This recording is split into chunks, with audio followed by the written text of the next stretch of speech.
So you're thinking about buying gold and silver. Maybe you've accumulated some capital, maybe you sold a business or inherited some money. Maybe you're simply looking at your portfolio and wondering if precious metals deserves a place in it. And honestly, that's a fair question. Because if you have money to deploy, there are almost unlimited options. You could buy stocks, real estate, another business, some bonds, even cryptocurrency. So why would anyone be buying gold and silver? But more importantly, why are some of the largest investors in the world still holding it when they could own anything else? Let's talk about it.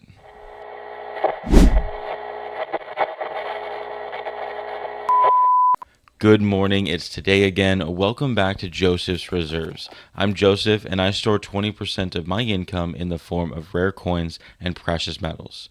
Today I'm going to be talking about why you should consider putting some of your capital into precious metals. But before I get to that, I'm going to congratulate Silver Serpents for being the first to comment on my last video. Thank you so much for your support. It always does help.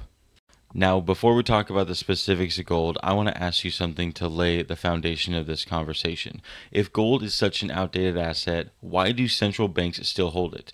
Think about that for a moment. The institutions responsible for managing national currencies continue holding thousands of tons of gold. That's not a small amount, not a symbolic amount. It's a large strategical reserves. But why? Here's the part that most people miss. If gold is truly obsolete, why not sell it and replace it with something that performs better? Maybe you could think stocks or bonds or anything else, but they don't. And here's where things start to get interesting. Because gold isn't held for the reason most people think. It's not held because it pays massive returns. It's not held because it generates an income. It's held because it solves problems. And once you understand that idea, you start to look at gold very differently. So, what is one of the first problems that gold solves? Purchasing power. Now, I want to be clear here. This may be one of the terms that people hear all the time, but don't always stop to think about. Purchasing power simply means what does your money actually buy? And here's something you've probably already experienced. You go to the grocery store, you buy a vehicle, you're looking at house prices, and over time the things cost more. But here's the question people never pause to ask. Are things getting more valuable? Or is the currency we're buying the things with changing? Let's hold on to that thought for a second because we're going to come back to it. Now, here's where gold enters the conversation. Gold supply grows slowly, not because anyone is restricting it, but because it has to be physically discovered, mined, refined, and brought into existence. There's no button that creates gold, but currencies work very differently. They can be expanded. And that difference is where long term investors start really paying attention. Because over long periods of time, even small differences in supply behavior start to matter quite a lot.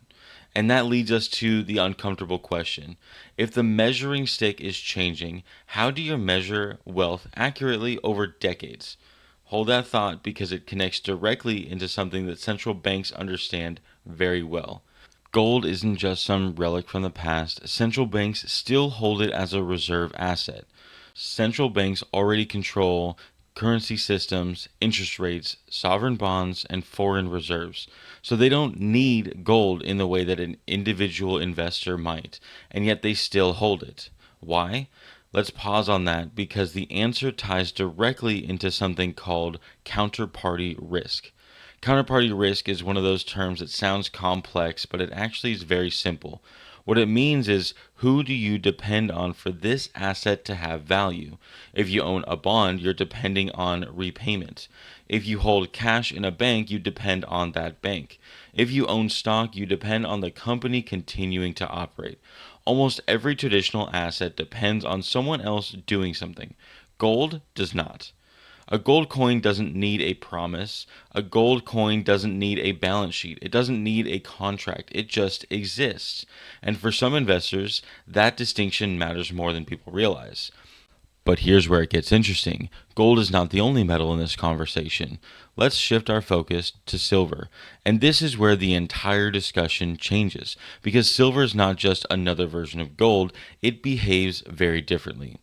Gold is primarily a monetary metal. Silver is both a monetary metal and an industrial metal.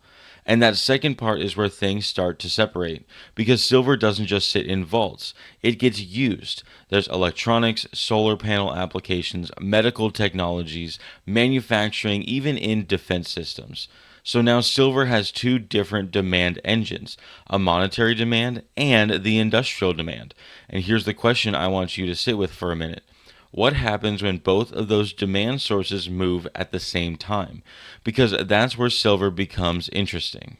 So now let's take a step back and we'll really unpack what this means. Because gold is usually talked about like a stability asset, but silver tends to behave very differently. It's more volatile, it's a smaller market, which creates faster reactions.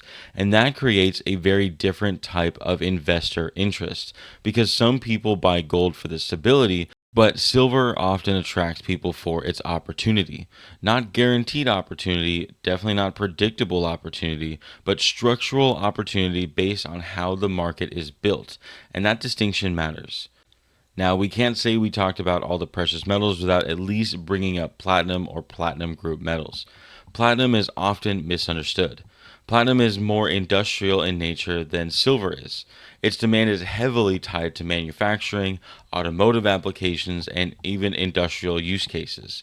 So, while it can move with precious metals and precious metal sentiment, its underlying driver is very different. And that is very important to understand because not all precious metals behave the same way. Each one is responding to different sets of forces. So now let's pull everything back together because after all this, the real question still hasn't been answered. Why do investors actually buy precious metals? And I don't mean in theory, I mean in practice, when they have access to every asset class on earth. The answer isn't because gold always goes up, because it doesn't. It isn't because silver is guaranteed to outperform, because it isn't.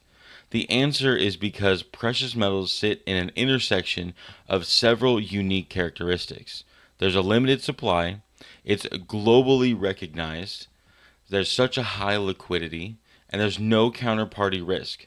Gold and silver are the basis of monetary history, and in the cases of silver and platinum, even industrial demand. And that combination is very rare. Not perfect, not dominant, but definitely rare. And that's why it stays in the conversation at the highest levels of capital allocation. So I'll leave you with this question. If someone handed you $500,000 tomorrow, would you allocate any of it to gold, silver, or platinum? None of it? Or a mixture of all of it? More importantly, why? Let me know down in the comments. And if you like today's video, make sure you hit the thumbs up button, share the video to someone you think may need to hear this, and subscribe if you haven't already. To my long-term subscribers, thank you so much for your continual support, and make sure you stop by my website at josephsreserves.com. But most of all, thank you so much for watching, and just remember, every ounce adds up, so no matter how small, just keep stacking.